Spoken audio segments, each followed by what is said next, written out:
తెలంగాణ, కర్ణాటక మధ్య అంతర్రాష్ట్ర సాగునీటి ప్రాజెక్టు రూపకల్పన కోసం అడుగులు పడుతున్నాయి.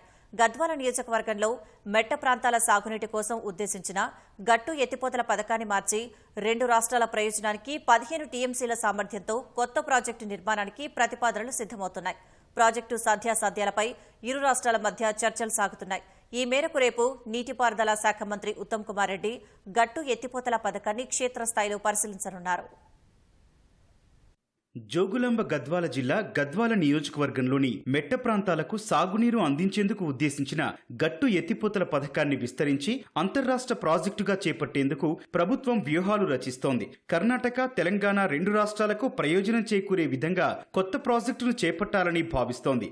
జవహర్ నెట్టెంపాడు ఎత్తిపోతల పథకంలోని ర్యాలంపాడు జలాశయం నుంచి 1.32 టీఎంసీలను ఎత్తిపోసి నలసోమనాద్రి జలాశయాన్ని నింపి అక్కడి నుంచి 33,000 ఎకరాలకు సాగునీరు, పలు గ్రామాలకు త్రాగునీరు అందించేందుకు గట్టు ఎత్తిపోతల పథకాన్ని రూపకల్పన చేశారు. ప్రస్తుతం జలాశయ నిర్మాణ పనులు సాగుతున్నాయి. తక్కువ నీటి నిల్వ సామర్థ్యం ఉన్న ర్యాలంపాడు జలాశయం నుంచి కాకుండా కృష్ణానదిపై ఉన్న జూరాల ద్వారా నేరుగా నీటిని తీసుకొని గట్టు జలాశయంలో నిల్వ చేయాలన్నది తాజా ప్రణాళిక.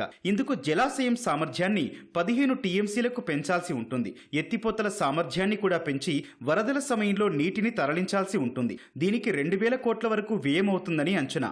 జూరాల నుంచి 318.51 మీటర్ల పూర్తి స్థాయి మట్టం నుంచి 490 మీటర్ల ఎత్తుకు నీటిని ఎత్తిపోస్తారు. దీంతో ఉమ్మడి మహబూబ్ నగర్ జిల్లాలో ఎక్కడికైనా నీటిని గ్రావిటీ ద్వారా తీసుకెళ్లే అవకాశం ఉంటుంది. 15 టీఎంసీల సామర్థ్యంతో గట్టు జలాశయం నిర్మిస్తే అవసరమైన పరిస్థితుల్లో గ్రావిటీ ద్వారా జూరాలను కూడా నింపుకునే వెసులుబాటు కలగనుంది.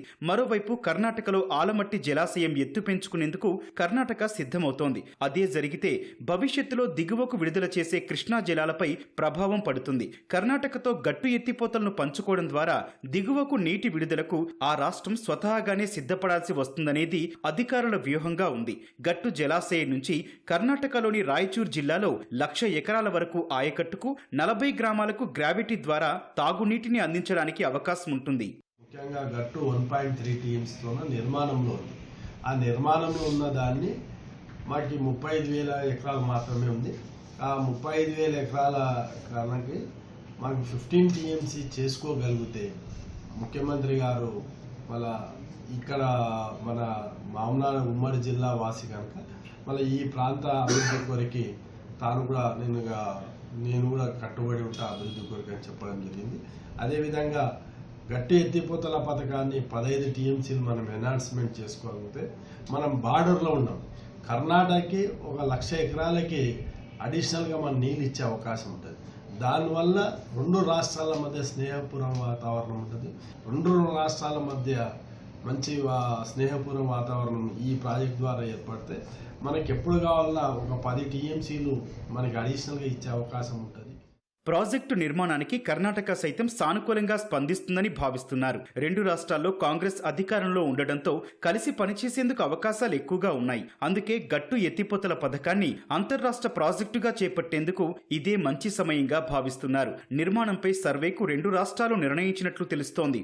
సోమవారం హైదరాబాద్లోని సచివాలయంలో నీటిపారుదల శాఖ మంత్రి ఉత్తమ్ కుమార్ రెడ్డితో కర్ణాటక నీటిపారుదల శాఖ మంత్రి బోస్ రాజు భేటీ అయ్యారు. గద్వాల ఎమ్మెల్యే బండ్ల కృష్ణమోహన్ రెడ్డి గట్టు నిర్మాణం గురించి వివరించారు. రేపు ఉత్తమ్ కుమార్ రెడ్డి సైతం ప్రతిపాదిత గట్టు ఎత్తిపోతలను సందర్శించి పనులను పరిశీలించనున్నారు. తర్వాత ఇరు రాష్ట్రాల మంత్రులు, నీటిపారుదల శాఖ అధికారులు కలిసి ఓ నిర్ణయానికొచ్చే అవకాశం ఉంది. అంతా సవ్యంగా సాగితే 2 రాష్ట్రాల ముఖ్యమంత్రులు ఉమ్మడిగా ఈ ప్రాజెక్టును పట్టాలెక్కించే అవకాశం ఉంది.